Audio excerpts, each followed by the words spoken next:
ప్రభుత్వ మెడికల్ కాలేజీల ప్రైవేటీకరణకు ఏదైతే ఈ కూటమి ప్రభుత్వం పూనుకునిందో దానికి వ్యతిరేకంగా వైఎస్ఆర్ కాంగ్రెస్ పార్టీ యువజన విభాగం ఆధ్వర్యంలో ఏర్పాటు చేసినటువంటి కోటి సంతకాల సేకరణ కార్యక్రమానికి ఈరోజు అనంతపురం టౌన్కు విచ్చేయడం జరిగింది. ఈరోజు ఈ కార్యక్రమానికి వందల సంఖ్యలో యువకులు, వైఎస్ఆర్ కాంగ్రెస్ పార్టీ నాయకులు పాల్గొని విజయవంతం చేయడం, మాకు అనంతపురంలో ఎప్పుడు వచ్చినా కూడా ఇక్కడ స్వాగతం పలికేటటువంటి మా రమేష్ గౌడ్ గారు కానీ, మా హరీష్ యాదవ్ గారు కానీ, మా విజయభాస్కర్ గారు కానీ, మా మహాలక్ష్మి శ్రీనివాసన్న కానీ, మా మదనన్న కానీ అందరూ కూడా ఈరోజు కూడా అంతే ఘనంగా మాకు స్వాగతం పలికి ఈ కార్యక్రమాన్ని విజయవంతం చేయడం జరిగింది. ఈ కార్యక్రమము ఇంత స్వచ్ఛందంగా విజయవంతం కావడానికి గల కారణం ఏమంటే, రాష్ట్ర ప్రజల్లోనే ఒక అసహనం ఉంది. ప్రభుత్వం యొక్క ఆస్తిని ప్రైవేటు వాళ్లకు దానం చేయడం ఏంటిది, ప్రైవేట్ రంగాలను ప్రోత్సహిస్తూ ప్రభుత్వాన్ని నిర్వీర్యం చేయడం ఏంటి, అంటే డబ్బులుండే వాళ్ళకైనా ఈ ప్రభుత్వాలు ఉండేది పేదవాళ్ళ కోసం కాదా అని ఒక అసహనం అనేది ఈరోజు రాష్ట్ర ప్రజల్లో వచ్చింది. కాబట్టి దాంట్లో భాగంగానే ఈరోజు మేము ఏ కార్యక్రమం పెట్టినా కూడా ప్రజల నుంచి ఇంత గొప్ప స్పందన వస్తుందంటే దానికి కారణం ప్రభుత్వం చేస్తున్నటువంటి పనులను రాష్ట్ర ప్రజలు హర్షించడం లేదు కాబట్టి ఇంత స్పందన రావడానికి గల ముఖ్యమైన కారణం. నిన్న మీరు గాన బాగా గమనిస్తే జగన్మోహన్ రెడ్డి గారు కృష్ణా జిల్లాకు పోయినారు. అక్కడ మొన్న వచ్చినటువంటి తుఫాను కారణంగా జరిగినటువంటి పంట నష్టానికి రైతులను పరామర్శించడానికి, అక్కడ ఉన్న పంటలను సందర్శించడానికి జగన్మోహన్ రెడ్డి గారు కృష్ణా జిల్లాకు పోతే దాదాపుగా షెడ్యూల్ కన్నా 6 గంటలు 7 గంటలు ఆలస్యంగా ఆ ప్రోగ్రాం నడిచింది. ఎందుకు ప్రజల్లో అంత స్పందన వస్తుంది జగన్మోహన్ రెడ్డి గారికి అంటే దానికి రెండే కారణాలు. ఒకటి, కూటమి పైన ఉన్నటువంటి వ్యతిరేకత. రెండోది, గత 5 సంవత్సరాలుగా జగన్మోహన్ రెడ్డి గారి పైన ఈ కూటమి ప్రభుత్వం ఏదైతే విష ప్రచారం చేసిందో అవన్నీ కూడా అబద్ధాలని చెప్పి ఈరోజు రాష్ట్ర ప్రజలకు అర్థమవుతున్నాయి. కాబట్టి జగన్మోహన్ రెడ్డి గారి పైన ఒక సింపతి వచ్చి ఈరోజు ప్రజల్లో అంత సానుభూతి వస్తుందని కూడా ఈ సందర్భంగా నేను తెలియజేసుకుంటూ, మీరు ఎంత చెప్పినా నేను ఎంత చెప్పినా ప్రజల్లో తిరుగుబాటు వచ్చినా కూడా ఈ కూటమి ప్రభుత్వం వాళ్ళ యొక్క వైఖరిని మార్చుకునే పరిస్థితి అయితే నాకు కనపడలే. వాళ్ళు ఏ ఉద్దేశంలో ఉన్నారంటే 4 సంవత్సరాల 364 రోజులు దొరికిన కాడికి దోసుకొని ఊడ్చుకొని ఆర్థికంగా బాగా ఎదిగి చివరి రోజు వరకు వైఎస్ఆర్ కాంగ్రెస్ పార్టీ నాయకులను కార్యకర్తలను ఇబ్బంది పెట్టి ఆ తర్వాత దిగిపోయి వెళ్ళిపోదామని ఉన్నారు ఇంకా రాష్ట్రం ఇడిచిపెట్టుకొని.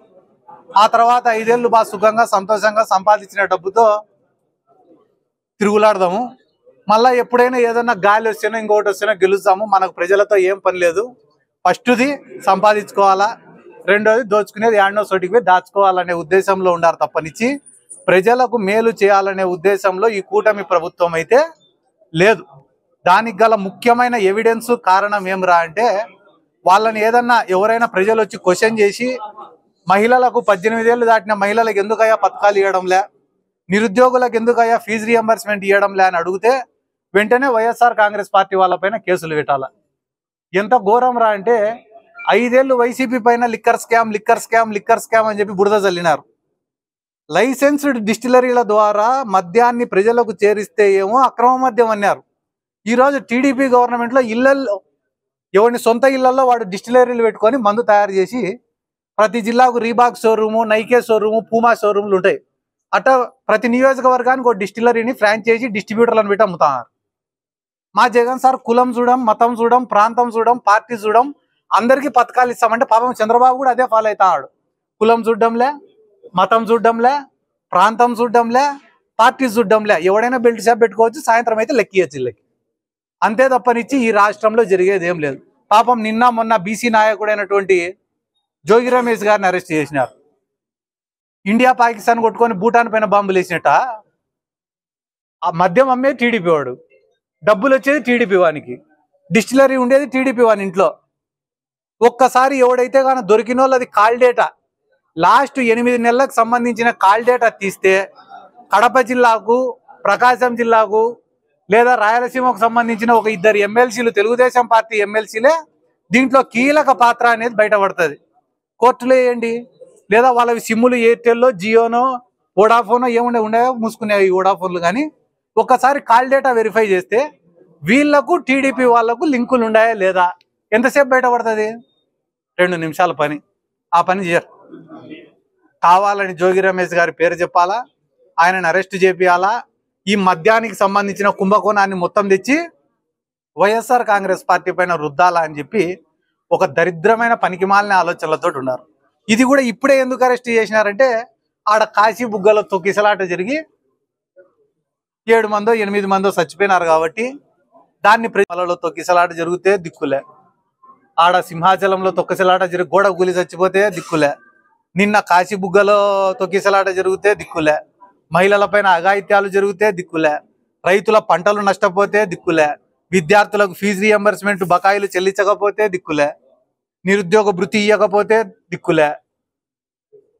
ఇన్ని రకాలుగా రాష్ట్ర ప్రజలను మోసం చేస్తుంటే ఈ రోజన్న రాష్ట్ర ప్రజలను కోరుకునే మాట ఒక్కటే, కోవిడ్ లాంటి కష్టమైన సమయాలలో కూడా జగన్మోహన్ రెడ్డి గారు ఇచ్చిన మాటను నిలబెట్టుకున్నప్పుడు ఈరోజు 2,27,000 కోట్లు అప్పు చేసి కూడా చంద్రబాబు నాయుడు గారు ఎందుకు ఇచ్చిన హామీ దాంట్లో మహిళలకు 18 ఏళ్ళు దాటిన మహిళలకు ఇస్తా అనే డబ్బులు ఎందుకు ఇవ్వడంలే? రెండోది, రాష్ట్రంలో ఎంతమంది నిరుద్యోగులు ఉంటే అంతమందికి 3,000 రూపాయలు భృతి ఇస్తామనేది ఎందుకు ఇవ్వడంలే? ఆరోగ్యశ్రీ సేవలను ఎందుకు నిలిపేసినారు? ఫైనల్ గా మెడికల్ కాలేజీలు కేవలం ఒక 5,000 కోట్లు ఖర్చు పెడితే పూర్తయిపోయే మెడికల్ కాలేజీలకు 5,000 కోట్లు మీరు ఎందుకు ఇవ్వడం లేదు? అమరావతి నిర్మాణానికి 30,000 కోట్లు 40,000 కోట్లు అప్పు చేసిన మీరు ఈ మెడికల్ కాలేజీలు పూర్తి చేస్తే ఒక 10 ఏళ్లకో 15 ఏళ్లకో ఈ మెడికల్ కాలేజీల వాల్యుయేషనే దాదాపుగా 1,00,000 కోట్లు దాటుతుంది. ఆదాయం అనేది పెరిగేదే తప్ప తగ్గేది కాదు.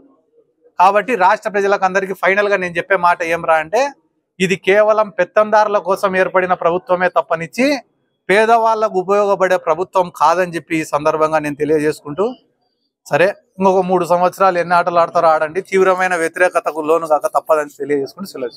Thank you.